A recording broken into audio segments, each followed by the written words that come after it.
దేవుని ప్రేమ ఇదిగో జనులార భావంబు నందిలియరే కేవలము నమ్ముకొని నా పరలోక జీవంబు మనకవ్వును. సియోను నివాసులారా, నేను వచ్చి మీ మధ్య నివాసము చేతును. సంతోషముగా నుండి పాటలు పాడుడి, ఇదే యెహోవా వాక్కు. సకల జనులారా, యెహోవా తన పరిశుద్ధమైన నివాసం విడిచి వచ్చుచున్నాడు. ఆయన సన్నిధిని మౌనులయుండుడి. ప్రార్థన చేసుకుందాం. ప్రేమ స్వరూపిన మా గొప్ప తండ్రి, పరిశుద్ధ ప్రభువా, మీ ప్రేమను బట్టి, మీ కృపను బట్టి మీ పాద సన్నిధిని సమీపిస్తూ ఉన్నాము. చేరి వచ్చిన ప్రతి ఒక్కరి పక్షంగాను మీకు వందనాలు చెల్లించుకుంటూ ఇంకనూ మీ ఏర్పాట్లో రావాల్సిన వారి కొరకే ప్రార్థన చేస్తూ ఉన్నాము. వారికి ఉన్న ఆటంకాలను తొలగించి నీ మందిరాన్ని నడిపించి ప్రతి ఒక్కరిని మీ స్వాధీనంలో ఉంచుకొని ప్రభువా, నీ మందిరములో మా ప్రవర్తన చేత, మా ప్రార్థన చేత, మా యొక్క ఆరాధన చేత మమ్మల్ని దీవించి మీరు మహిమ పొందమని ప్రార్థన చేస్తూ ఉన్నాం. ప్రభువా, పాటలు పాడినప్పుడు మా స్వరాలను ముట్టండి. గంభీరంగా పాటలు పాడి ఆ పాటలే మా ప్రార్థనగా, ఆ పాటలే మాకు స్తుతి యాగముగా అంగీకరించి ప్రతిగా దీవించమని ప్రార్థన చేస్తూ ఉన్నాం. నీ వాక్యాన్ని పఠించినప్పుడు, నీ వాక్యాన్ని ధ్యానించినప్పుడు మీ స్వరాన్ని మాకు అనుగ్రహించండి. మీ వాక్యమునే ఉదకస్నానంతో మనం శుద్ధీకరించండి ప్రభువా. మీ వాక్యముతో మా హృదయాలు నింపమని ప్రార్థన చేస్తూ ఉన్నాం. ప్రార్థించినప్పుడు ప్రార్థనా శక్తి గల మీ పరిశుద్ధాత్మను మాకు అనుగ్రహించి అయా మా యొక్క స్థితికి తగినట్టుగా మీ దృష్టికి అనుకూలంగా యుక్తముగా క్లుప్తముగా ప్రార్థన చేయటం ఎలాగో మాకు నేర్పించి ఆశీర్వదించమని ప్రార్థన చేస్తూ ఉన్నాం. దయగల తండ్రి, మీ కనుదృష్టిని మా మీద ఉంచండి, మీ సన్నిధిని మా మధ్య ఉంచండి. మమ్మల్ని అందరినీ కూడా మీ స్వాధీనం ఉంచుకోనండి. ఆరంభం నుంచి ఆఖరి వరకు మమ్మల్ని క్రమముగా నడిపించి దీవించి మీరు మహిమ పొందమని యేసు నామమున వేడుకుంటున్నాము తండ్రి, ఆమెన్. ఈ ఆరాధనా సమయంలో ఉత్తరాపత్రి భాగంగా కోరక్ కుమార్ రాసినటువంటి 84వ కీర్తనను సురేంద్రబాబు వచ్చి ఉత్తరపత్రి భాగంగా చదువుతారు. ఏర్పాటు చేయబడిన ఉత్తరపత్రి భాగం కోరక్ కుమారుడు రాసినటువంటి 84వ కీర్తన చదువుకుందాం. చివరి వచనం అందరం చదువుకుందాం. సైన్యములకు అధిపతి యెహోవా, నీ నివాసములు ఎంత రమ్యములు. యెహోవా మందిరావరణములను చూడవలనని నా ప్రాణం ఎంతో ఆశపడుచున్నది. అది సొమ్మసిల్లుచున్నది. జీవము గల దేవుని దర్శించుటకు నా హృదయమును నా శరీరమును ఆనందముతో కేకలు వేయుచున్నవి. సైన్యములకు అధిపతి యెహోవా, నా రాజా, నా దేవా, నీ బలిపీఠము వద్దనే పిచ్చుకలకు నివాసం దొరికెను. పిల్లలు పెట్టుటకు వానకోవిలకు గూటి స్థలము దొరికెను. నీ మందిరమునందు నివసించువారు ధన్యులు, వారు నిత్యము నిన్ను స్తుతించుదురు. నీ వలన బలమునందు మనుష్యులు ధన్యులు. యాత్ర చేయు మార్గములు వారికి అతి ప్రియములు. వారు బాకాల్లోయలో బడి వెళ్ళుచు దాన్ని జలమయముగా చేయుదురు. తొలకరి వాన దాన్ని దీవులతో కప్పును. వారు నానాటికి బలాభివృద్ధి నొందుచు ప్రయాణము చేయుదురు. వారిలో ప్రతివాడును సీయోనులో దేవుని సన్నిధిని కనపడను. యెహోవా, సైన్యములకు అధిపతి వగు దేవా, నా ప్రార్థన ఆలకింపుము. యాకోబు దేవా, చెవియొగ్గుము. దేవా, మా కేడమ దృష్టించుము. నీవు అభిషేకించిన వాని ముఖమును లక్షింపము. నీ ఆవరణములో ఒక దినము గడుపుట 1000 దినముల కంటే శ్రేష్టము. భక్తిహీనుల గుడారములలో నివసించుట కంటే నా దేవుని మందిర ద్వారం వద్ద ఉండుట నాకిష్టము. దేవుడైన యెహోవా సూర్యుడును కేడెమునై ఉన్నాడు. యెహోవా కృపయు ఘనతయు అనుగ్రహించును. యథార్థముగా ప్రవర్తించు వారికి ఆయన ఏ మేలును చేయక మానడు. సైన్యములకు అధిపతి యెహోవా, నీ యందు నమ్మిక ఉంచువారు ధన్యులు. దేవుడి వాక్యం దీవించునుగాక, ఆమేన్. కొన్ని ప్రత్యేకమైన పాటలు విన్నాం. మొదటిగా ఆనంద్ వచ్చి ఒక పాట పాడతాడు, తర్వాత సుప్రియ, తర్వాత చివరిగా సేనయ్య వచ్చి మరొక పాట పాడి వినిపిస్తాడు.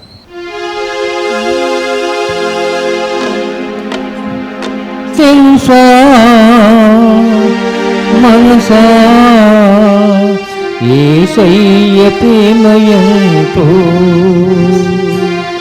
మనసా తెలుసా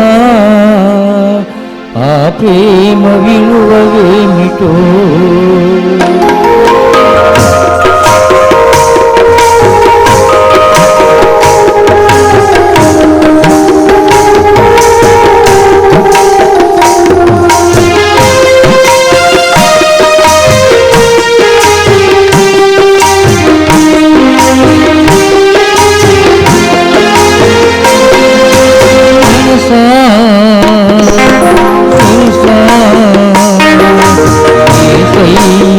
ప్రేమయంతో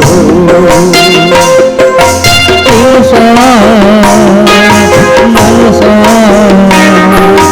ఆ ప్రేమ విలువ ఏమిటో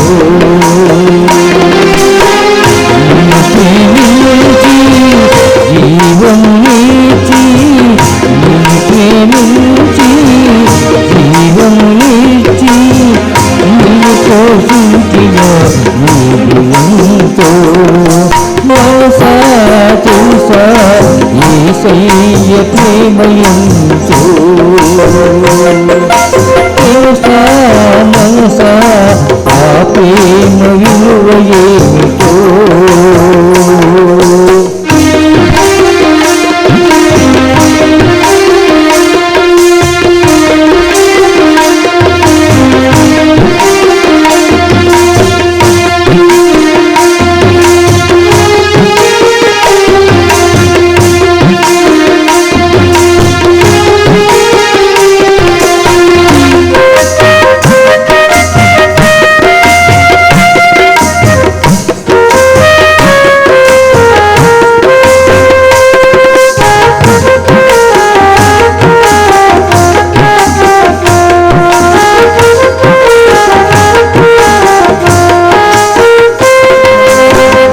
ఆజ్ఞను మీరిన నీవు సమాధిలోనికి పోనీయక పాపము చేసిన నీవు తన సన్నిధిలోని తోసివేయక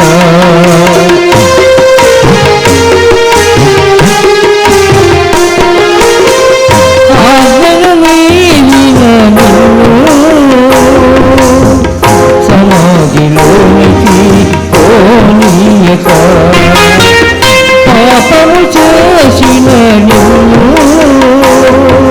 తన సన్నిధిలోని తోసివేయక కరుణా కటాక్షము కిరీటముగ చేసి కరుణా కటాక్షము కిరీటముగ చేసి కలవరించి నేను వెతికించి కలవరించి నేను వెతికించి మనసా తెలుసా యేసయ్య ప్రేమయంతో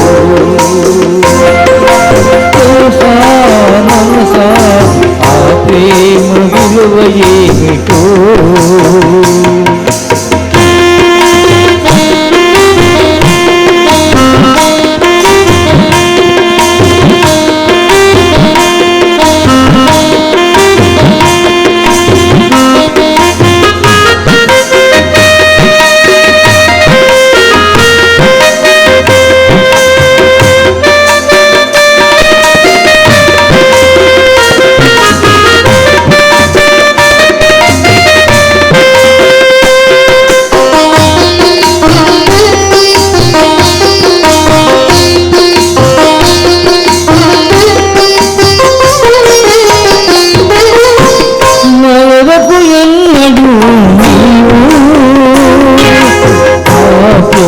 చేసిన ప్రేమ త్యాగము నీవకు ఎప్పుడు చేసిన ఉపమార్గము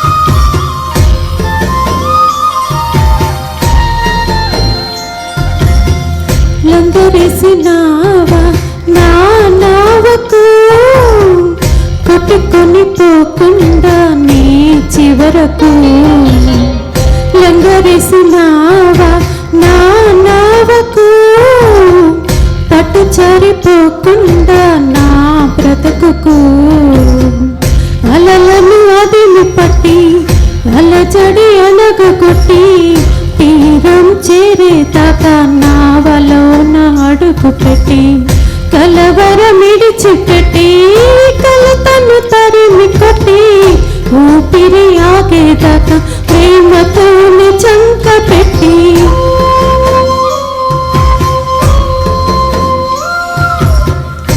లోక సంద్రాన నా జీవనౌక అతరికి చేరేదాకా సాగుగాక నీ దరికి చేరేదాకా సాగుగాక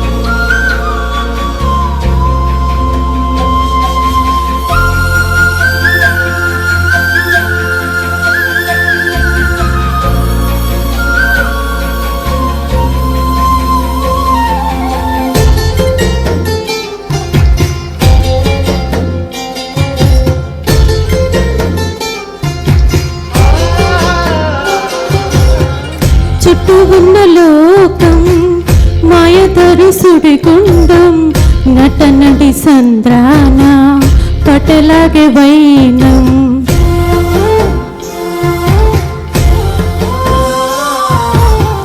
చుట్టూ ఉన్న లోకం మాయ సుడిగుండం నటనడి సంద్రాన పటలాగే వైనం రకాసి అలలెన్నో ఎగసి ఎగసి పడుతుంటే ముంచేసి నన్ను చూస్తూ మురిసి మురిసిపోతుంటే నా ఆశలన్నీ కరిగి ఒంటరిగా నేనుంటే నిరాశ వరులు వెంపి నిరీక్షణతో నన్ను పిలిచి చూశాను నీ వైపు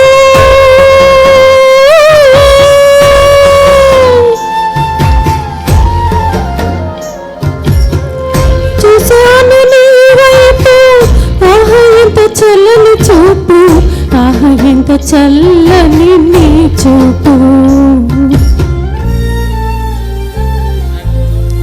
అలలను అదిమి పట్టి అలజడి అనగొట్టి తీరం చేరేదాకా నావలోన అడుగు పెట్టి కలవరమిడిచిపెట్టి కలతను తరిమి కొట్టి ఊపిరి ఆగేదాకా ప్రేమతోనే చంక పెట్టి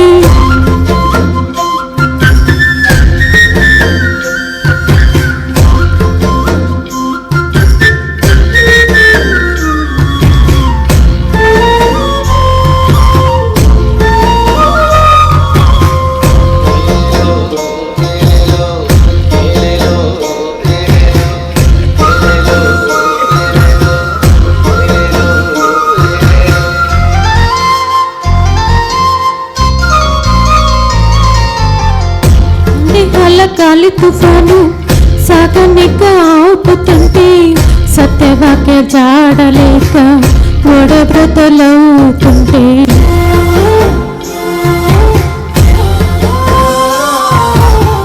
సందేహాల గాలి తుఫాను సాగనిక ఆపుతుంటే సత్యవాక్య జాడలేక ఒడబ్రతలవుతుంటే శోభన కిరటాలే ఎగసి ఎగసి పడుతుంటే వేదన సుడులెన్నో తరిమి తరిమి కొడుతుంటే ఏ దారి కానరాక దిక్కులేక నేనుంటే నా దారి నేనంటూ నడిచినాడు నీవంటే చూశాను నీ వైపు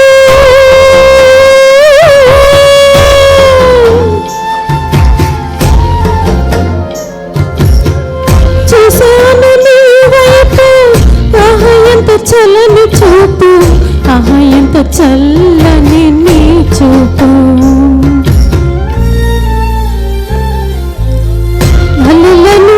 అదిమి పట్టి అలచడి అణుకు కొట్టి తీరం చేరేదాక నావలో నాడుకు పెట్టి కలవరమిడిచిపెట్టి కలతను తరిమి కొట్టి ఊపిరి ఆగేదాక ప్రేమతో చంక పెట్టి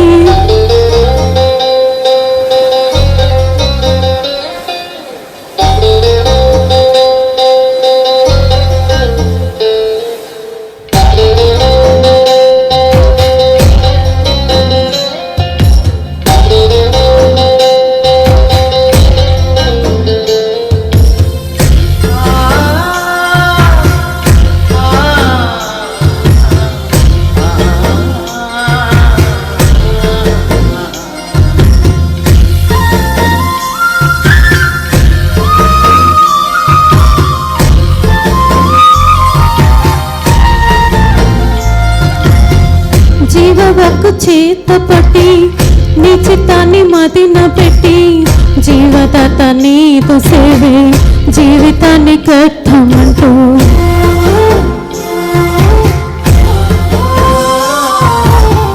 జీవవకు చేత పట్టి నీ చిత్తాన్ని మదిన పెట్టి జీవదాత నీదు సేవే జీవితానికి అర్థమంటూ నా వెనుక ఉన్నవి మరచి ముందున్న వాటిని తలచి నిద్రాసు శరీరాస జీవపుడందాన్ని విడిచి నేను చేరరమ్మంటూ జగమంతా నీ పిలచి క్రీస్తు కృపల నిలిచి పాపపు లోకాన్ని గెలిచి చూస్తాను నీ వైపు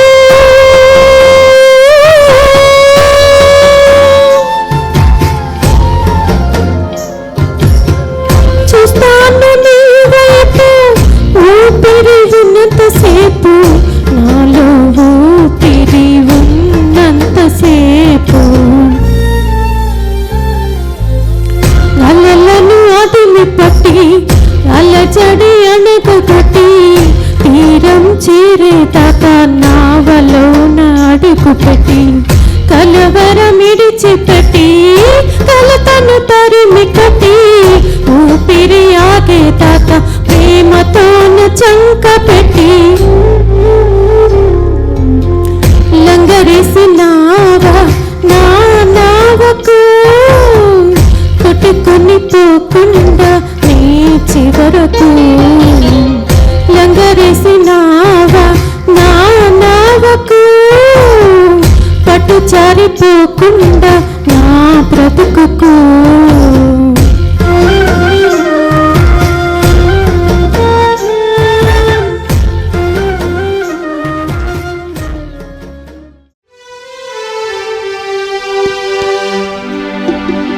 నా ప్రాణమా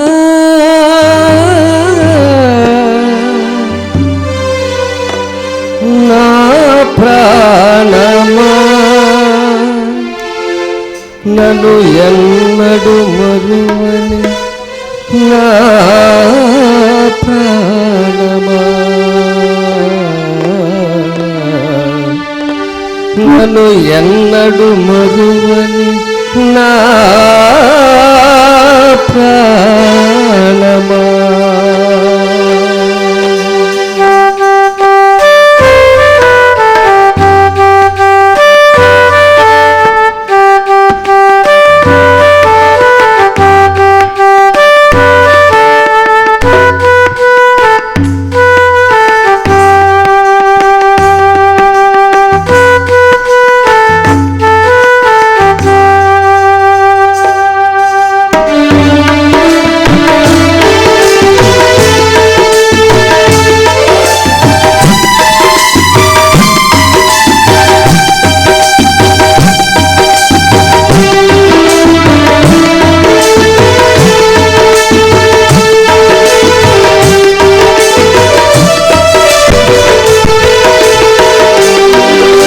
నేనంటే నీకెందుకో నీ ప్రేమ నన్ను మరచిపోవెందుకో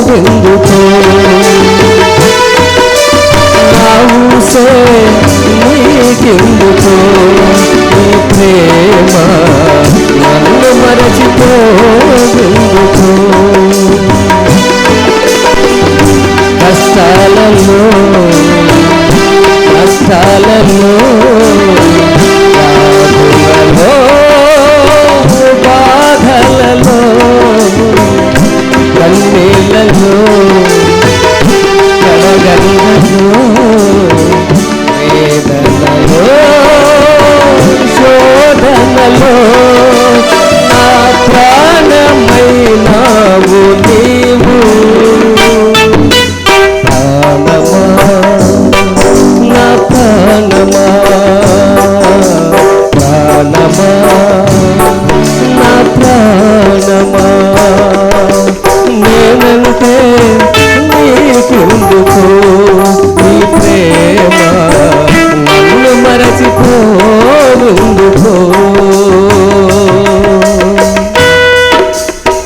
పోలేవు, నిన్ను విడిచి వెళ్ళినా నన్ను వీడిపోలేవు.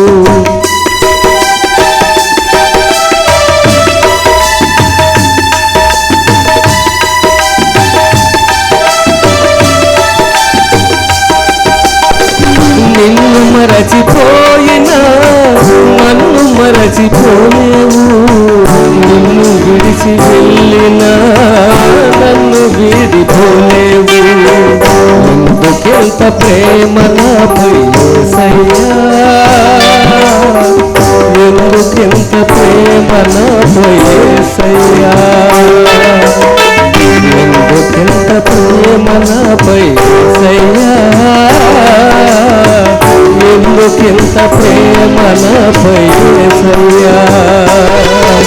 ఏ రుణమో ఈ బంధమో నా ప్రేమమోతో ఆపలేను నీ ప్రేమను. నా ప్రాణమైనావు నీవు, ప్రాణమా నా ప్రాణమా, ప్రాణమా నా ప్రాణమా, నేనంటే నీకెందుకో నీ ప్రేమ నన్ను మరచిపోవెందుకో.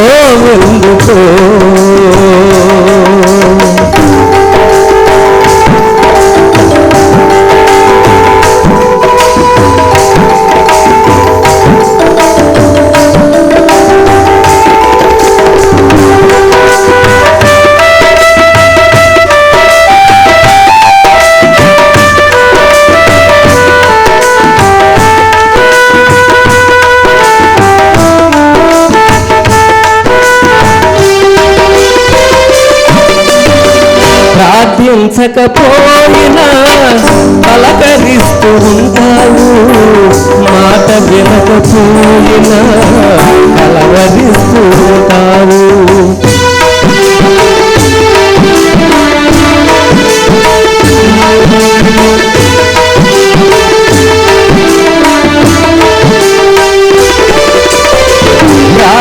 ప్రార్థించకపోయినా పలకరిస్తూ ఉంటావు, మాట వినకపోయినా కలవరిస్తూ ఉంటావు.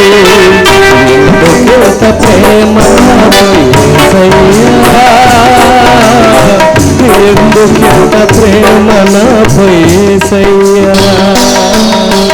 ఏ బలమో ఈ బంధమో నా ప్రేమమో.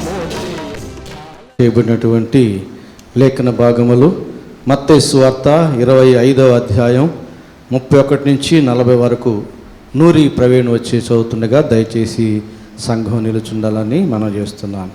మత్తయి సువార్త 25వ అధ్యాయం 31వ వచనం నుంచి 40వ వచనం వరకున్న వాక్య భాగం.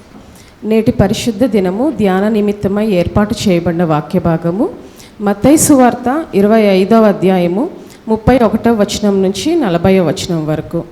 తన మహిమతో మనుష్య కుమారుడును ఆయనతో కూడా సమస్త దూతలను వచ్చినప్పుడు ఆయన తన మహిమ గల సింహాసనం మీద ఆసీనుడై ఉండును.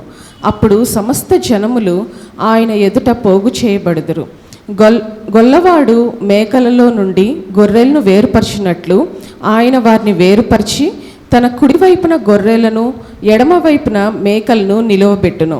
అప్పుడు రాజు తన కుడివైపున ఉన్నవారిని చూచి, నా తండ్రి చేత ఆశీర్వదింపబడిన వారులారా రండి, లోకము పుట్టినది మొదలుకొని మీ కొరకు సిద్ధపరచబడిన రాజ్యమును స్వతంత్రించుకొనుడి.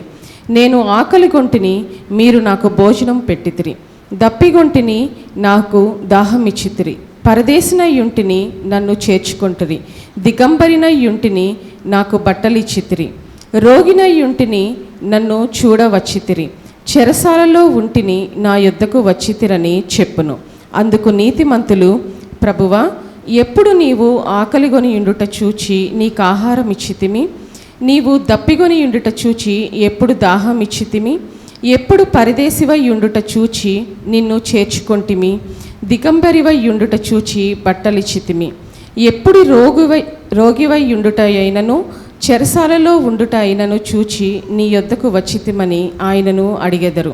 అందుకు రాజు, మిక్కిలి అల్పులైన ఈ నా సహోదరులలో ఒకనికి మీరు చేసితిరు గనుక నాకు చేసితిరని నిశ్చయముగా మీతో చెప్పుచున్నానని వారితో అనెను. దేవుడు తన పరిశుద్ధ వాక్యము దీవించును గాక. ఆమేన్. ప్రార్థన. వాక్యమును యాకోబుకు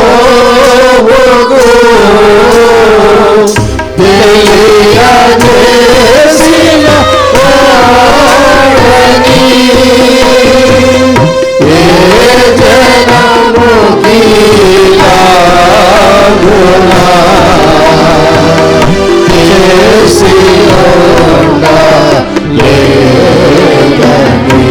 దేవునికి స్తోత్రము గానము చేయుటయే మంచిది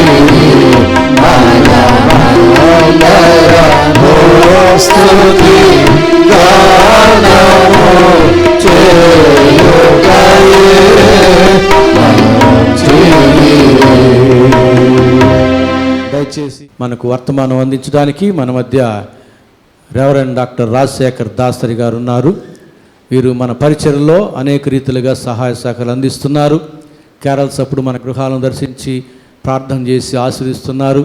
అలాగే అవసరమైనప్పుడల్లా నేను వారిని అడిగినప్పుడు సంతోషంగా వారు మన మధ్యకు వచ్చి చక్కటి వర్తమానాలు మనకు అందిస్తూ ఉన్నారు. కనుక ఈ సమయంలో వారిని చదువుబడిన వాక్య భాగాన్ని అనుసరించి వర్తమానం అందించడానికి ప్రభు ప్రేమలో వారిని ఆహ్వానిస్తూ ఉన్నాను. ప్రభునందు ప్రియమైనటువంటి వాళ్ళారా, దేవుని యొక్క మహిమోన్నతమైనటువంటి నామములో మరోసారి ఈ రీతిగా మీ అందరితో కలిసి దేవుని యొక్క శ్రేష్టమైనటువంటి నామములో దేవాది దేవుని స్తుతించి కనపరిచి మహింపరిచి ఆరాధించుటకు దేవాది దేవుడు నాకు ఇచ్చినటువంటి గొప్ప భాగ్యాన్ని బట్టి దేవునికి కృతజ్ఞతలను తెలియచేస్తూ, ముఖ్యంగా మన యొక్క ప్రియ సంఘ కాపరి పాష ఎస్ బెనహర్ బాబు గారికి, అదే రీతిగా కూడి వచ్చినటువంటి మీకందరికీ, ఆర్కెస్ట్రా వారికి, శ్రేష్టమైనటువంటి రీతిలో చక్కగా పాటలు పాడి వినిపించినటువంటి వారికి అందరికీ ప్రభునామంలో ప్రత్యేకమైనటువంటి వందనాలు తెలియచేస్తూ ఉన్నాను. ప్రియమైనటువంటి వాళ్ళారా, దేవుని యొక్క ప్రశస్తమైనటువంటి నామములో దేవాది దేవుడు అనేకమైనటువంటి విషయాలు ప్రతినిత్యము మనకైనా తెలియచేస్తూ ఉన్నాడు, బోధిస్తూ ఉన్నాడు. కొన్ని సందర్భాల్లో మనము దేవుని యొక్క మాటలను ఆలకించి ఉంటూ ఉన్నాం, కొన్ని సందర్భాల్లో ఆలకిస్తూ ఉన్నాము అన్నట్టుగా ఉంటూ ఉన్నాము. దేవుని యొక్క ప్రేమలో ఆ రీతిగా ముందు కొనసాగడానికి దేవాది దేవుడు మనకు ఆయన కృప అనేటటువంటి అనుగ్రహించి ముందుకు నడిపిస్తూ ఉన్నాడు. చదవబడినటువంటి లేఖన భాగాన్ని మనం చూస్తే ఒక శ్రేష్టమైనటువంటి విషయం. అనేక సందర్భాల్లో ఈ యొక్క మాటలను మనము చూసి ఉంటూ ఉన్నాము, చదువుకొని ఉంటూ ఉన్నాము. కొన్ని సందర్భాల్లో దైవజనుడు ఈ యొక్క మాటలను బట్టి మనతో మాట్లాడినటువంటి సందర్భాలు కూడా ఉంటూ ఉన్నాయి. ఎందుకంటే దేవుని యొక్క వాక్యం అనేటటువంటిది మనకు క్రొత్తవి కాదు. అనేక సమయాల్లో అనేక సందర్భాల్లో మనం చదువుకున్నటువంటి లేఖన భాగాలే దైవజనులు ఆయా సందర్భాల్లో ఆయా రీతులుగా మనకు దాంట్లో నుంచి మాట్లాడుతున్నటువంటి విషయాలుగా ఇవన్నీ ఉంటూ ఉన్నాయి. ఏదైనప్పటికీ దేవాది దేవుడు మరలా ఎందుకు చెప్పబడినటువంటి మాటలను మరలా గుర్తు చేస్తూ ఉన్నాడంటే ఇంకనూ మనము ఆ వాక్యానుసారమైనటువంటి రీతిలో ముందుకు కొనసాగాలి అనేటటువంటి ఆ ఆకాంక్ష దేవాది దేవునికి కలిగి ఉన్నటువంటి కారణాన దేవాది దేవుడు ఈ మాటలను మనకు తెలియచేస్తూ ఉన్నాడు. చదవనటువంటి లేఖన భాగాన్ని మనందరం చదువుగా విన్నాం. ఇందులో ప్రభులు వారు దేవుని అంగీకరించినటువంటి బిడ్డలకి ఆ చారిటీ మనస్సు అనేటటువంటిది కలిగి ఉండాలని ఆయన ఆశపడుతూ ఉన్నాడు. క్రీస్తుని అంగీకరించినటువంటి బిడ్డలకు కరుణ, దయ, ఆ ప్రేమ, ఆ విధమైనటువంటి అనేకమైనటువంటి గుణ లక్షణాలు అనేటటువంటివి ప్రతి ఒక్కరి యొక్క జీవితాల్లో ఉండాలని పరిశుద్ధాత్మ దేవుడు ఆశపడుతూ ఉన్నాడు. ఈ మత్తయి సువార్త 25వ అధ్యాయంలో మనం చూస్తే మొదటి నుంచి 13 వచనాలు ఈ 10 మంది కన్యకల గురించినటువంటి విషయాలు మనం అక్కడ చూస్తూ ఉన్నాం. తర్వాత ఉన్నటువంటి 14వ వచనం నుండి 30వ వచనం వరకు ఉన్నటువంటి ఆ లేఖన భాగాల్లో మనం చూస్తే తలాంతుల గురించి ప్రభువుల వారు చాలా చక్కగా అనేకమైనటువంటి విషయాలు మనతో మాట్లాడుతూ ఉన్నాడు. ఆ అధ్యాయం అంతా కూడా మనము జ్ఞాపకం చేసుకుంటే ఆయన చెప్తున్నటువంటి విషయం ఏంటంటే, పరలోక రాజ్యం అనేటటువంటి దాన్ని చేరడానికి మనం ఎలా ఉండాలి, ఎలా జీవించాలి, ఎలా సిద్ధపడాలి అనేటటువంటి విషయాలను దేవాది దేవుడు మనకు గుర్తు చేస్తూ ఉన్నాడు. ప్రస్తుతము మనుషులందరికీ ఎక్కువ కాలము జీవించాలనేటటువంటి ఆలోచన వచ్చేసింది. కరోనా వచ్చిన తర్వాత నుంచి చూస్తే ఆహార అలవాట్లు మారాయి. దైనందిన జీవితంలో అనేక రకాలైనటువంటి వ్యాపకాలు మారుతూ ఉన్నాయి. అంత మాత్రమే కాదు కానీ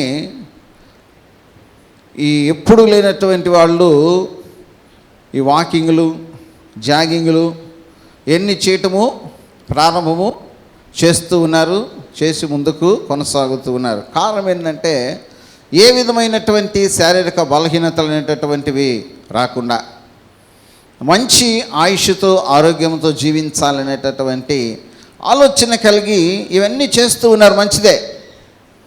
కానీ దేవుని యొక్క వాక్యానుసారంగా మనం చూస్తూ ఉంటే నరుని యొక్క ఆయుష్ మోషే ఏమంటున్నాడు, 70 సంవత్సరాలు అని అన్నాడు. అధిక బలం ఉంటే 80 సంవత్సరాలు. ప్రియమైనటువంటి వాళ్ళరా, ఈ 70-80 సంవత్సరాల కాలం జీవిస్తున్నటువంటి ఈ జీవితాన్ని మనము కొనసాగించుకోవడానికి మనం చేస్తున్నటువంటి ప్రయత్నాలు చాలా గొప్పవిగా ఉంటూ ఉన్నాయి.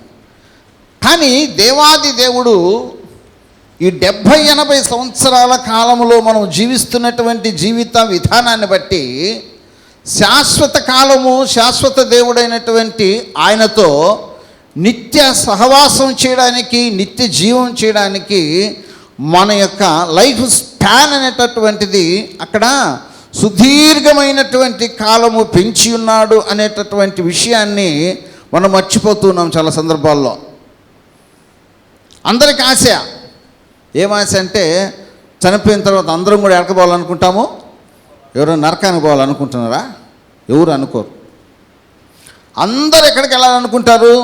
పరలోక రాజ్యానికి వెళ్ళాలని ఆలోచన ఉంది. అయితే ఆచరణ దగ్గరికి వచ్చేటప్పటికి మన యొక్క స్థితి ఏ రీతిగా ఉంది అనేటటువంటి విషయాన్ని మనందరం కూడా జ్ఞాపకం చేసుకోవాల్సినటువంటి అగత్యత అనేటటువంటిది చాలా అవసరం. అందుకే ప్రభువుల వారు అనేకమైనటువంటి విషయాలను మాట్లాడుతూ ఉన్నాడు మనందరితోటి. ప్రియమైనటువంటి వాళ్ళరా, ఆ విధమైనటువంటి శ్రేష్టమైనటువంటి చారిటీ కలిగినటువంటి హృదయాలు కలిగినటువంటి వారిగా మనము జీవించాలి అనేటటువంటి మాటను దేవాది దేవుడు మనకు గుర్తు చేస్తూ ఉన్నాడు. ఒక మాట చెప్పాలంటే, క్రైస్తవుల కంటే అన్యులనబడినటువంటి వాళ్ళు వారి యొక్క దాతృత్వ హృదయాన్ని, లేకుంటే ఔదార్యాన్ని చాలా విరివిగా ఈ లోకానికి వాళ్ళు చూపిస్తూ ఉన్నారు, ఇస్తూ ఉన్నారండి. ఇప్పుడు మనం నెల్లూరులో చూస్తూ ఉన్నాం కదా, పెద్ద హాస్పిటల్ ఉంది. దొడ్ల సుబ్బారెడ్డి గారు కొన్ని ఎకరాలు ఇచ్చేసాడు. డికేడబ్ల్యూ కాలేజ్ దొడ్లోళ్ళు కొన్ని ఇచ్చేశారు, రేబాలు వాళ్ళు, వెంకటగిరి రాజాలు, ఆ రీతిగా చాలామంది ఎస్సీ ఎస్టీ పిల్లలు చదువుకున్నటువంటి ఏనుగు పట్టాభిరామరెడ్డి హాస్టల్ పట్టయ్య హాస్టల్, ఈ రీతిగా వాళ్ళు చేసినటువంటి ఆ చారిటీ పనులు అనేటటువంటివి క్రైస్తవ లోకం ఎందుకు చేయలేకపోతూ ఉంది? క్రైస్తవులమైనటువంటి మనము ఎందుకు ఆ రీతిగా సామాజిక స్పృహ అనేటటువంటిది లేకుండా ఉంటూ ఉన్నాము అనేటటువంటి మాటను ఒకసారి మనము జ్ఞాపకము ఎందుకంటే దేవుని యొక్క శ్రేష్టమైనటువంటి మాటలను మనం జ్ఞాపకం చేసుకుంటూ ఉన్నాము. ప్రేమపూర్ణుడైనటువంటి దేవాది దేవుని మనము కలిగి ఉంటూ ఉన్నాము. అయితే దేవాది దేవుడు కలిగి ఉన్నటువంటి ఆ ప్రేమ తత్వ గుణాలు అనేటటువంటివి మన యొక్క జీవితాల్లో కరువవుతూ ఉన్నాయి అనేటటువంటి మాటను దేవాది దేవుడు మనకు గుర్తు చేస్తూ ఉన్నాడు. అందుకే మన యొక్క జీవితాల్లో మనం కూడా ఔదార్యము కలిగినటువంటి వాళ్ళుగా ఈ లోకంలో జీవించాలని పరిశుద్ధాత్మ దేవుడు మనకు గుర్తు చేస్తూ ఒక చిన్న మాట మనం చూస్తే లూకాసు వార్త 10వ అధ్యాయంలో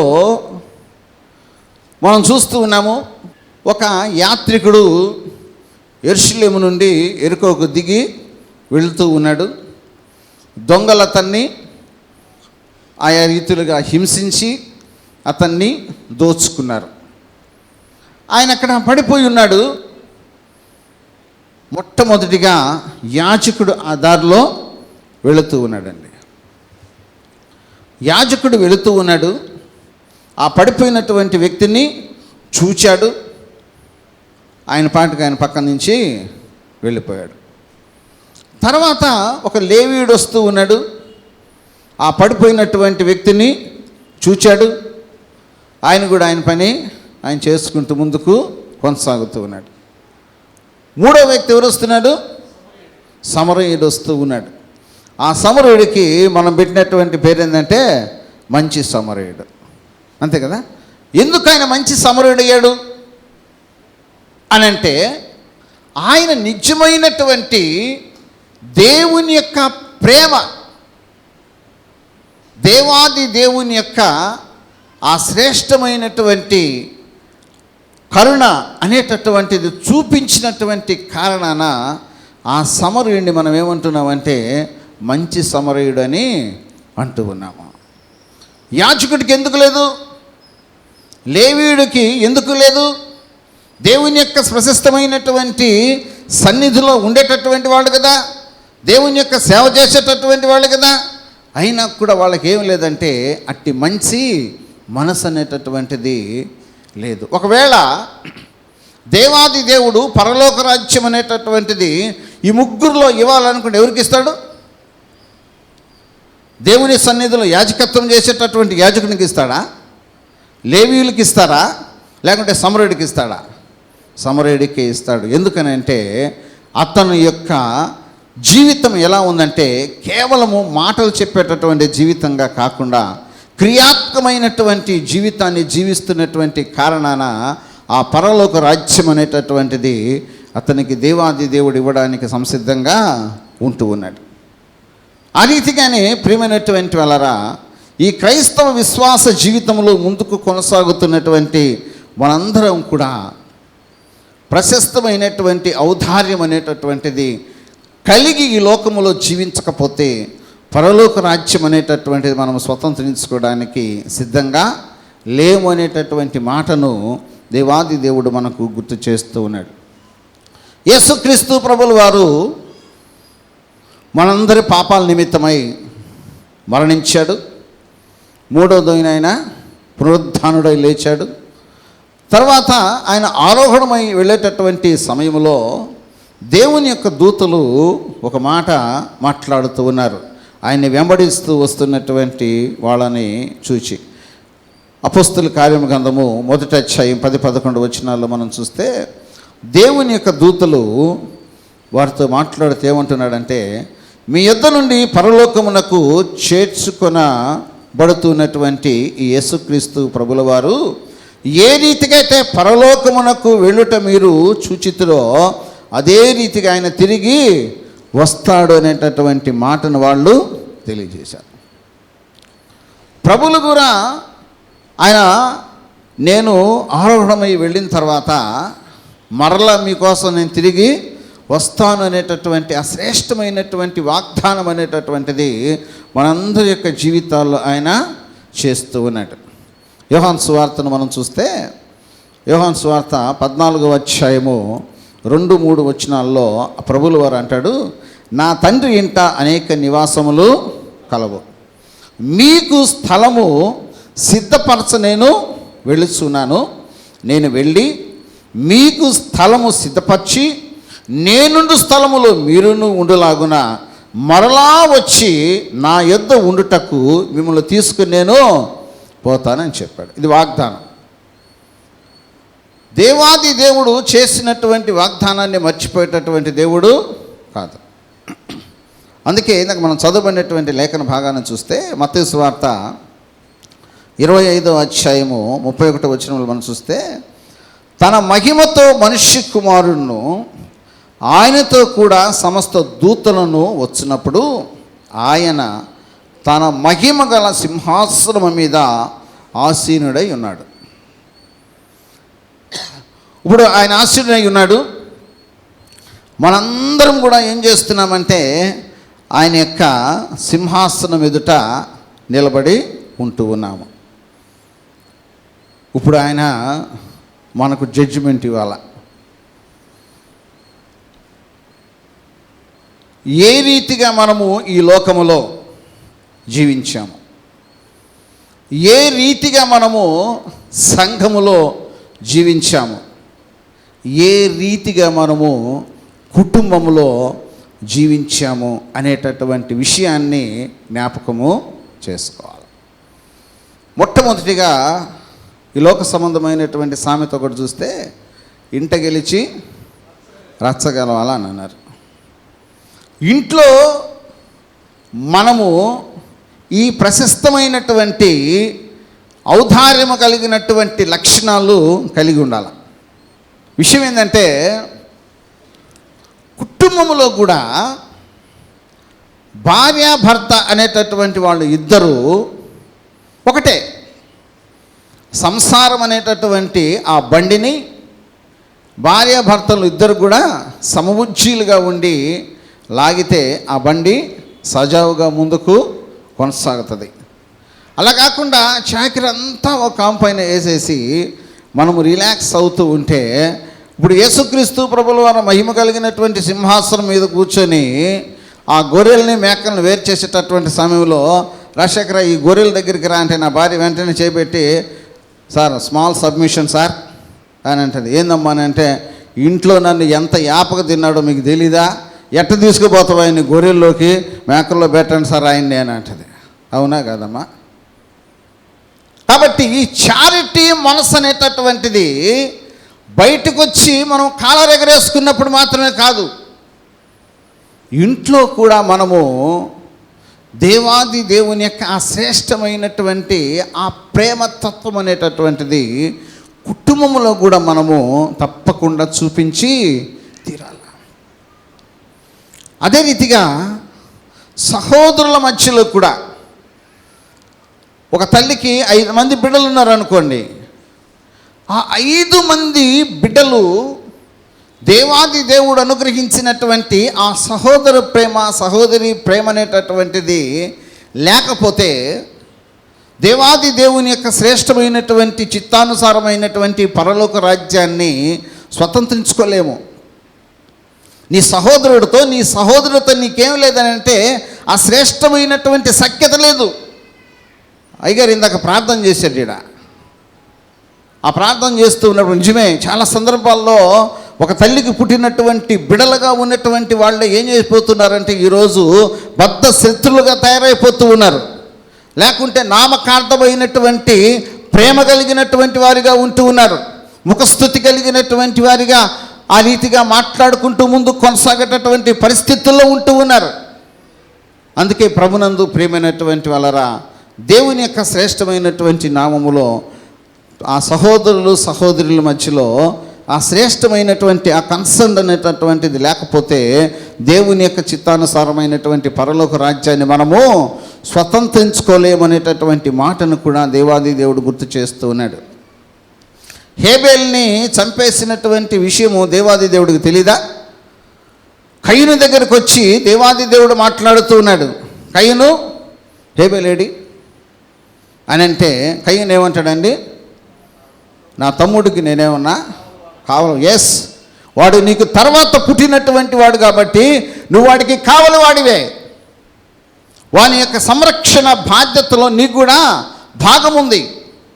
నీ తర్వాత పుట్టినటువంటి నీ చెల్లెల యొక్క బాగోగులు చూడాల్సినటువంటి బాధ్యత అన్నగా నీకుంటూ ఉంది. కుటుంబ పెద్దగా దేవాది దేవుడు నీకు ఇచ్చినటువంటి ఆ శ్రేష్టమైనటువంటి ఆ ధన్యత ప్రకారము నీవు నడుచుకోకపోతే పరలోక రాజ్యాన్ని స్వతంత్రించుకోలేవు. అందుకే కుటుంబ వ్యవస్థలో ఆ కుటుంబ అగ్రజుడికి దేవాది దేవుడు అనుగ్రహిస్తున్నటువంటి ఆ శ్రేష్టత చాలా సందర్భాల్లో మనము గమనించుకోలేకపోతూ ఉన్నాము. వాడెవడో జ్యేష్ఠత్వాన్ని అమ్ముకున్నాడంట. మనం జ్యేష్ఠత్వాన్ని అమ్ముకోవటం లేదు, కానీ జ్యేష్ఠత్వం ద్వారా రావాల్సినటువంటి ఆ ప్రశస్తమైనటువంటి ఫలాలను పొందలేనటువంటి రీతిగా మనం ఏం చేస్తున్నామంటే, మనం చేస్తున్నటువంటి పనులను బట్టి దేవుని ద్వారా రావాల్సినటువంటి ఆధిక్యతలను, ధన్యతలను, ఆశీర్వాదాలు అనేటటువంటి మనము కోల్పోతూ ఉన్నాము. అందుకే కుటుంబములో ప్రతి వ్యక్తి శ్రేష్టమైనటువంటి ఔదార్యము కలిగినటువంటి వారిగా జీవించినప్పుడు మాత్రమే పరలోక రాజ్యం అనేటటువంటిది మనము స్వతంత్రించుకొనగలం అనేటటువంటి మాటను పరిశుద్ధాత్మ దేవుడు మనకు గుర్తు చేస్తూ ఉన్నాడు.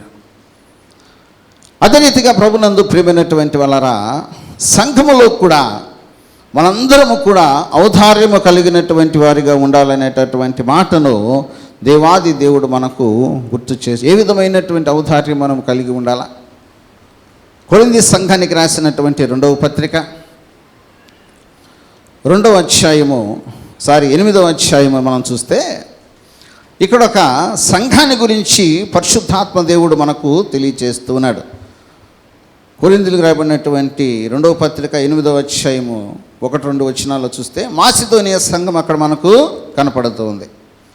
ఈ మాసిదోనియా సంఘాన్ని గురించి దేవాది దేవుడు మాట్లాడుతున్నటువంటి మాటను మనం చూస్తే, వారు బహు శ్రమలలో పరీక్షింపబడగా అత్యధికముగా సంతోషించిరి. ఏం చేశారంటే వాళ్ళు, దేవాది దేవుడు వారిని ఏం చేస్తున్నాడు అనేటటువంటి మాటను మనం చూస్తే, బహు శ్రమల వలన పరీక్షింపబడగా అత్యధికముగా వారు సంతోషిస్తూ ఉన్నారని మాట్లాడు మాటకు మాత్రం కాదు, కానీ మరియు అని అంటాడు, వారు నిరుపేదలైనను వారి దాతృత్వము బహుగా విస్తరించును అనేటటువంటి మాటను దేవాది దేవుడు మాట్లాడుతున్నాడు. వారు ఏమై ఉన్నారంటాడా, నిరుపేదలైనట్టు ఉన్నారంట, కానీ వారు దాతృత్వం విషయంలో బహుగా విస్తరించారనేటటువంటి మాటను దేవాది దేవుడు మాట్లాడుతున్నాడు. ప్రియమైనటువంటి వాళ్ళరా, ఇప్పుడు నేను పనిచేస్తున్నటువంటి సంఘము 2011లో ఎస్టాబ్లిష్ అయింది.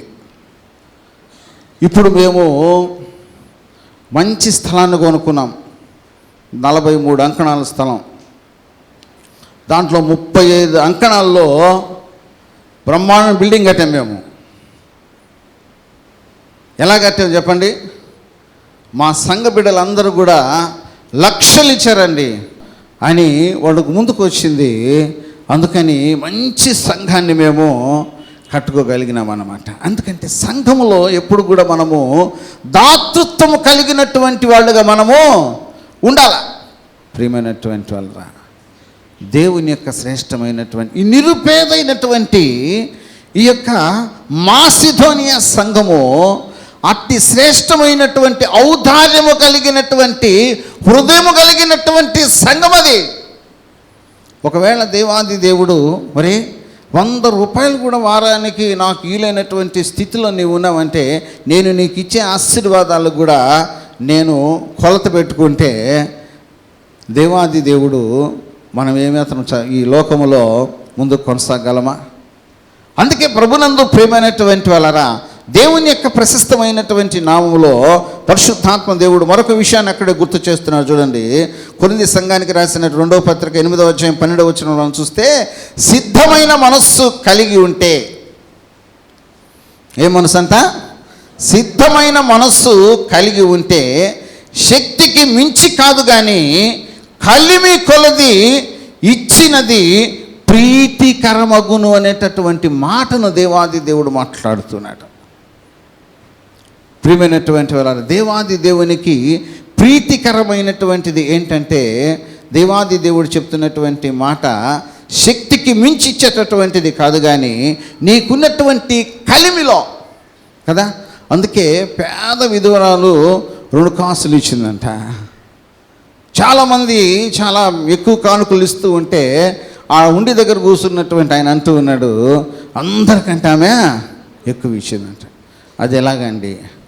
వాళ్ళకున్నటువంటి దాంట్లో వేశారు. ఏం వేసిందంటే ఆమె జీవితం అంతా దాంట్లో సమర్పించింది.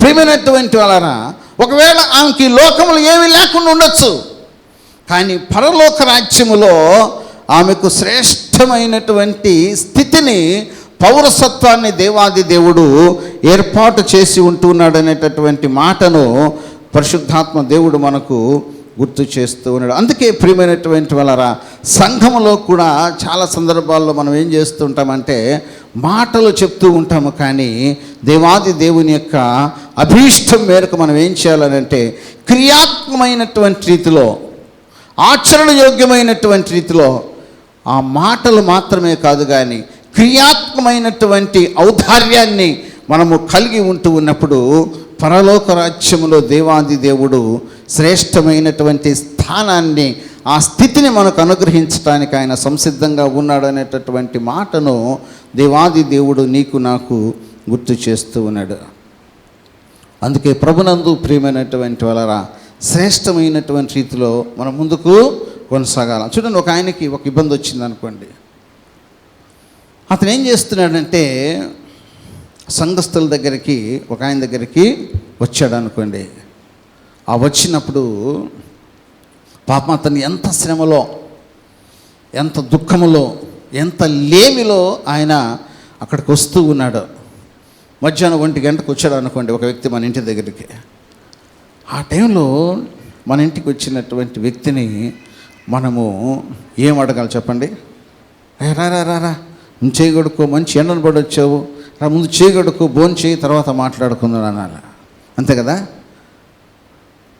ఏమి ఈ టైంలో వచ్చావు, భోజనం చేసి వచ్చా అన్నాం అనుకోండి, పాపం అతను ఆకలితోనే వచ్చి ఉండొచ్చు నీ దగ్గరికి, నా దగ్గరికి. అప్పుడు అతను ఏమంటాడు చెప్పండి? లేదు భోజనం చేయలేదు అంటాడండి. ఏం చెప్తాడు? తినేసి వచ్చానమ్మా అని అంటాడు. ప్రియమైనటువంటి వాళ్ళరా, కడుపులో అతనికి ఎంత బాధ ఉంటుంది, ఎంత వేదన ఉంటుందో. ఈరోజు క్రైస్తవ విశ్వాస జీవితం అనేటటువంటిది కూడా ఎలా తయారైందంటే, దేవుని యొక్క వాక్యానుసారమైనటువంటి రీతిలో మనం చూస్తే, చలికి ఎవడైనా మన ఇంటి దగ్గరకు వచ్చాడు అనుకోండి, ఇప్పుడు ఇంత చల్లి ఎట్టొచ్చారు అయినా తొందరగా ఇంటికి పో అని అంటామే, కానీ వాడు వేసుకోవడానికి ఏదైనా దుప్పటిస్తాము, స్వెటర్ ఇస్తాము అనే మనసు లేదు. వర్షంలో వచ్చాడు అనుకోండి, మరి వర్షంలో తడిసిపోయిన రారా నాయన అని టవల్ ఇచ్చి తుడుచుకోరా, ఇదిగో ఇంటికి పోయేటప్పుడు ఈ గొడుగు ఎత్తుకోబో, ఇలాంటి కనీసం ఈ కవర్ ఎత్తుకోబో అనేటటువంటి మరి ఇంకా వాడిని ఎక్కువ అయ్యేటట్టు ఉందిరా, తొందరగా పోరా నువ్వు ఇంటికి తరిమేసేటటువంటి దౌర్భాగ్య స్థితిలోకి వచ్చే చూడబడము. ఏ మనసు లేదు మనకు? ఔదార్యము చూపించేటటువంటి మనసు లేదు దేవుని యొక్క శ్రేష్టమైనటువంటి నామములో. అందుకే దేవాది దేవుడు ఈ శ్రేష్టమైనటువంటి మాటలను మనకు తెలియచేస్తూ ఉన్నాయి. ఎందుకంటే ఈ లేఖన భాగాన్ని మన ఇంటికి పోయి మనం చదువుకోవచ్చు. మనము ప్రియమైనటువంటి వాళ్ళరా, దేవుని యొక్క శ్రేష్టమైనటువంటి సన్నిధిలో దేవాది దేవుడు నీతో నాతో మాట్లాడుతూ ఉన్నాడు. నా ప్రియ కుమారుడా, నా ప్రియ కుమార్తె, పరలోక రాజ్యం చేరాలనేటటువంటి ఆశ కలిగినటువంటి వాడిగా ఉంటూ ఉన్నావు, సంతోషమే. అయితే పరలోక రాజ్యాన్ని చేరడానికి అవసరమైనటువంటి ఇటు చారిటీ మనస్సు, ఇటు ప్రశస్తమైనటువంటి కరుణ, దయ అనేటటువంటిది నీ జీవితంలో ఉందా లేదా ఒకసారి పరిశీలన చేసుకోమని పరిశుద్ధాత్మ దేవుడు మనకు గుర్తు చేస్తూ ఉన్నాడు. అదే రీతిగా ప్రియమైనటువంటి వాళ్ళరా, సమాజంలో మన యొక్క ఔదార్యము ఎలా ఉంది అనేటటువంటి విషయాన్ని కూడా మనము జ్ఞాపకం చేసుకోవాల్సినటువంటి వారమై ఉంటూ ఉన్నాము. అందుకే ఈ మత్తయి సువార్త 22వ అధ్యాయము 37వ వచనములోను మరియు 39వ వచనంలో దేవాది దేవుడు 2 ప్రధానమైనటువంటి ఆజ్ఞల గురించి మాట్లాడుతూ ఉన్నాడు. మొదట ఏమంటాడంటే, నీ పూర్ణ హృదయముతోనూ, నీ పూర్ణ మనసుతోనూ, నీ పూర్ణ ఆత్మతోనూ నీ దేవుడైన యెహోవాను ప్రేమించవాలని అంటాడు. తర్వాత 39 అంటాడు, నిన్ను వలే నీ పొరుగు వారిని ప్రేమించాలి అని తెలియచేస్తూ ఉన్నాడు. ప్రియమైనటువంటి వాళ్ళరా, ఎంతమంది మనము మన ఇంటి పక్కన ఉండేటటువంటి వాళ్ళని ప్రేమించగలుగుతూ ఉన్నాము? ఎంతమంది మనము మన ఎదురింటి వాళ్ళని ప్రేమించగలుగుతూ ఉన్నాము? ఒకసారి నేను ఒక దగ్గర ఉన్నా, ఆ ఈదులో ఒక ఆయన పోతూ నేను వెళ్ళినటువంటి ఇంటి ఆయనతో మాట్లాడుతున్నాడు. అన్నా పలానా ఆయన ఇల్లు ఎక్కడా అని. ఈయన ఇంటికి 2వ ఇల్లు ఆయన ఇల్లు, కానీ ఈయన తెలీదు. ఈయన ఎప్పటి నుంచి ఉన్నాడు తెలుసాడా? వాళ్ళ తాతల కాలం నుంచి వాళ్ళు ఆడే ఉన్నారంట. వాడి ఇంటికి 2 ఇళ్ళు అవతల ఉండేటటువంటి ఆయన ఎవరో కూడా ఈయనకి తెలీదు. పాప ఆయన 4 సార్లు తిరిగాడు, అట్ట ఇట్ట తిరిగి తిరిగి తిరిగి ఎట్టకేలకు ఆ ఇంట్లో ఆయనే బయటకు వచ్చేటప్పటికి ఆయన చూసి, అన్నా మీ ఇంటి కోసం చాలాసేపు నేను తిరుగుతున్నానా నేను. మరి ఎందుకయ్యా నా పేరు చెప్తే ఎవరైనా చెప్తారా మీకు అన్నట్టు ఈయనేమో. ఆయన నిలబడి చూపిస్తున్నాడు. ఆయన అడిగాను, ఆయనకి తెలియదు అన్నాడు అని. అంటే చేయి చూపిస్తున్నాడు అట్ట. ఆయన అడిగాను, ఆయన తెలియదు అని చెప్పాడు అని. మన స్థితి ఎలాగుందంటే ఈరోజు గిరి గీసుకొని బ్రతుకుతా ఉన్నాం మనము. ఒక గిరి గీసుకొని ఆ గిరే మన ప్రపంచము. ఇంతకు మించినటువంటి రీతిలో మనము బయటికి వెళ్ళలేనటువంటి పరిస్థితుల్లో ఉంటూ ఉన్నాము. దేవాది దేవుని యొక్క సన్నిధిలో మాత్రం మనం ప్రార్థన చేస్తాము, అయ్యా మా యొక్క సరిహద్దులను విశాలపరచు అని. మా హృదయ స్థితిని మాత్రము సంకుచితం చేస్తున్నామే మనకైతే తెలీదు. సరిహద్దులను విశాలపరచమని ప్రార్థన చేస్తున్నటువంటి నీవు నేను, అయ్యా నా హృదయాన్ని విశాలపరచు, నాలో ఉన్నటువంటి ప్రేమతత్వాన్ని విశాలపరచు, కరుణ హృదయాన్ని నాలో కలగ చేయమని ఏ రోజన్నా దేవుని యొక్క సన్నిధిలో మనము ప్రార్థన చేసి ఉంటూ ఉన్నాం. అందుకే దేవాది దేవుడు అంటూ ఉన్నాడు ఇక్కడ, నీ పొరుగువాడు నీ దగ్గరికి వచ్చినప్పుడు నువ్వు వాడిని ఉట్టి చేతులతో పంపిస్తూ ఉన్నావు కనుక ఈరోజు నీకు ఉట్టి చేతులే. దేవాది దేవుడు నిన్ను నన్ను ఆశీర్వదించినటువంటి కొలది మనం ఏం చేయాలని అంటే ఇట్టి శ్రేష్టమైనటువంటి చారిటీ విషయాలను మనము కలిగి ముందుకు కొనసాగాలని పరిశుద్ధాత్మ దేవుడు మనకు గుర్తు చేస్తూ ఉన్నాడు. ప్రభునందు ప్రియమైనటువంటి వాళ్ళారా, కొన్ని సందర్భాల్లో మన పరిస్థితులు ఎలా ఉన్నాయంటే ఒక రకమైనటువంటి దుర్మార్గమైనటువంటి స్వార్థపూరితమైనటువంటి ఆలోచనలు కలిగి కొంత సహాయం చేయడానికి ముందుకు కొనసాగుతూ ఉన్నాము. దేవాది దేవుడు దాన్ని కూడా అంగీకరించడానికి సంసిద్ధంగా లేడు. చూడండి, రోమీయులకు రాయబడినటువంటి పత్రిక 12వ అధ్యాయము 9వ వచనాన్ని మనం చూస్తే, మీ ప్రేమ నిష్కపటమైనదే ఉండాలి, చెడ్డ దానిని అసహించుకొని మంచి దానిని హత్తుకొని ఉండండి అనేటటువంటి మాటను దేవాది దేవుడు మాట్లాడుతూ ఉన్నాడు. మనం చూపించేటటువంటి ప్రేమలో ఏముండకూడదు అనంట, చెడ్డ ఉద్దేశం ఉండకూడదు. చెడు ఆలోచనలతో కూడినటువంటి ప్రేమను వ్యక్తపరిచేటటువంటి స్థితిలోనికి మనము దిగజారిపోకూడదు అనేటటువంటి మాటను పరిశుద్ధాత్మ దేవుడు నీకు నాకు గుర్తు చేస్తూ ఉన్నాడు.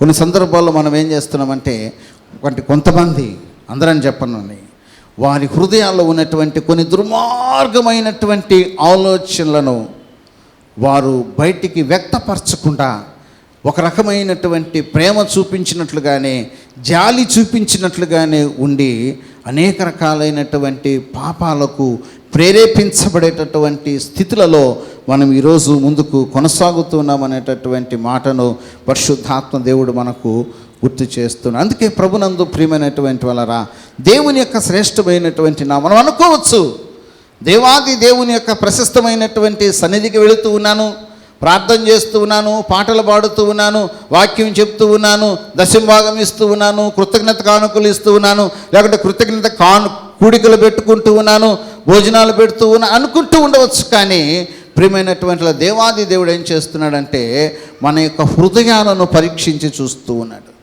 స్వార్థపూరితమైనటువంటి ఆలోచనలు కలిగి ఈ విధమైనటువంటి క్రియలు నీవు నేను ఎన్ని చేసినప్పటికీ దానివల్ల శ్రేష్టమైనటువంటి ఫలం అనేటటువంటిది నీవు నేను పొందలేం.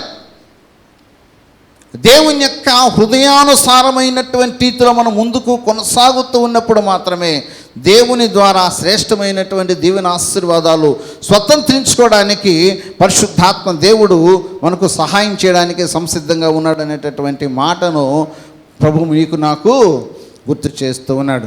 అందుకే చివరికి ఒక మాటను మనం చూస్తే చూడండి, యోహాను రాసినటువంటి మొదటి పత్రిక 2వ అధ్యాయము,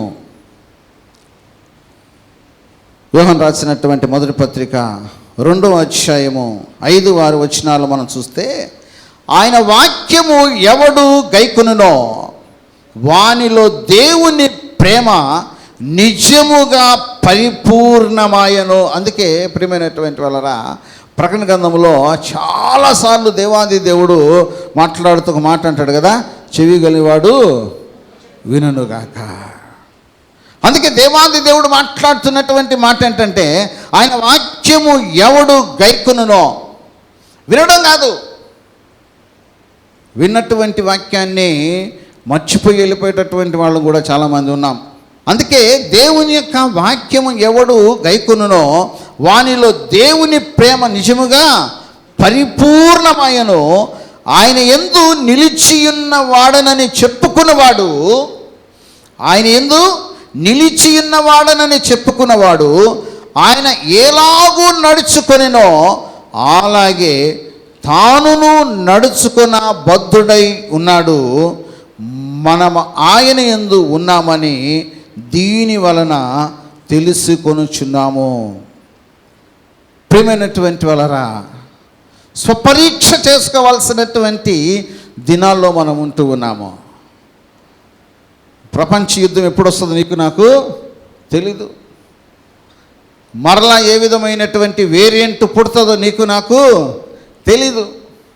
మరణము ఎప్పుడొచ్చి నిన్ను నన్ను పలకరిస్తుందో తెలీదు. ఏ విధమైనటువంటి స్థితికి నీవు నేను గురవుతామనేటటువంటి విషయం మనకు తెలీదు. మనం చూస్తూ ఉన్నాం కేరళలో రాత్రి అందరూ లక్షణంగా భోంచేసి పడుకొని ఉన్నారు. మనుషుల్ని ముంచేసేటటువంటి బురదొచ్చి నిద్రలోనే మనుషుల్ని తీసుకొని వెళ్ళిపోయినటువంటి పరిస్థితులు మనం గమనిస్తూ ఉన్నాము. ఈరోజు మనము జీవించున్నామంటే దేవుడిచ్చినటువంటి మహాకృప అంతే. దేవుడు అనుగ్రహించినటువంటి ఈ దినాన్ని మనము దేవుని కొరకు జీవించడానికి ప్రార్థనాపూర్వకంగా మనము సిద్ధపడాల. మన ఇష్టానుసారమైనటువంటి రీతిలో జీవించేటటువంటి దినాలు పోయినాయి. ఎప్పుడు ఏమి జరుగుతుందో ఏమి సంభవిస్తుందో తెలియనటువంటి దినాల్లో నీవు నేను జీవిస్తూ ఉన్నాము.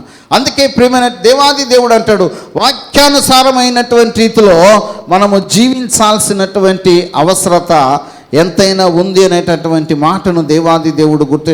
క్రైస్తవులుగా ఉండడం గొప్ప కాదు, నిజమైనటువంటి క్రైస్తవ్యాన్ని కలిగి యేసుక్రీస్తు ప్రభుల వారిని హృదయాల్లో చేర్చుకున్నటువంటి ఆ ప్రశస్తమైనటువంటి గుణగణాలు అనేటటువంటివి మనము కలిగి లోకములో ముందుకు కొనసాగుతూ ఉన్నప్పుడు తప్పకుండా పరలోక రాజ్యం అనేటటువంటి దాన్ని నీవు నేను స్వతంత్రించుకోగలమనేటటువంటి మాటను పరిశుద్ధాత్మ దేవుడు నీకు నాకు గుర్తు చేస్తున్నాడు. అందుకే ప్రభునందు ప్రియమైనటువంటి వాళ్ళరా, దేవాది దేవుడు ఆయన మహిమ కలిగినటువంటి ఆ శ్రేష్టమైనటువంటి దిగి వచ్చేటటువంటి సమయంలో ఆయన సింహాసనం మీద కూర్చొని ఉన్నప్పుడు దేవాది దేవుడు నీతో నాతో మాట్లాడుతూ నిన్ను నన్ను మొట్టమొదటిగా ఆ గొర్రెలుగా మేకలుగా వేరు చేసేటటువంటి సమయంలో దేవాది దేవుడు మనల్ని ఆయా రీతిలుగా పరీక్షించి ఇస్తున్నటువంటి స్థితి ఏంటంటే, మొట్టమొదటిగా మనం వ్యక్తిగతంగా పర్సనల్గా జీవించేటటువంటి సమయంలో మనం ఎలా ఉన్నామో,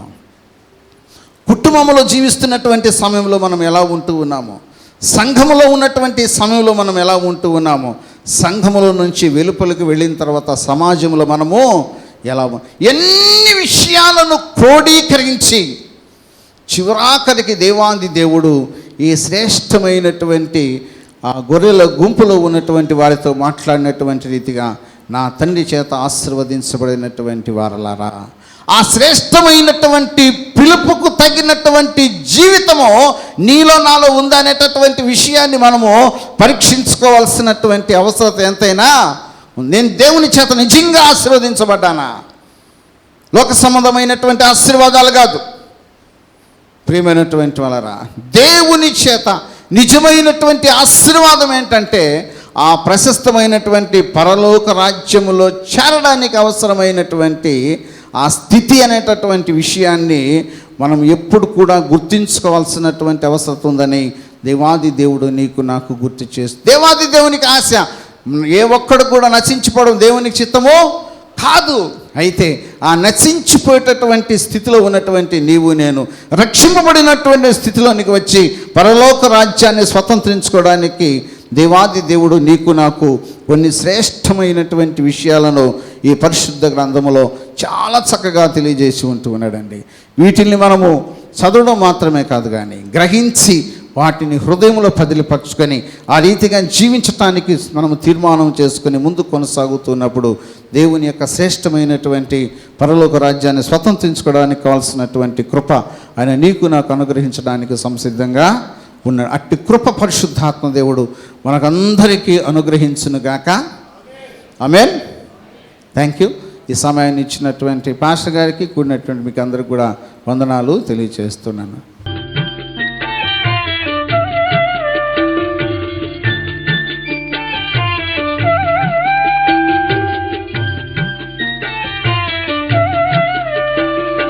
దేవుని ప్రేమ ఇదిగో ధనులార భావంబు నందిలియరే, కేవలము నమ్ముకొనినా పరలోక జీవంబు మనకబ్బును, పరలోక జీవంబు మనకబ్బును.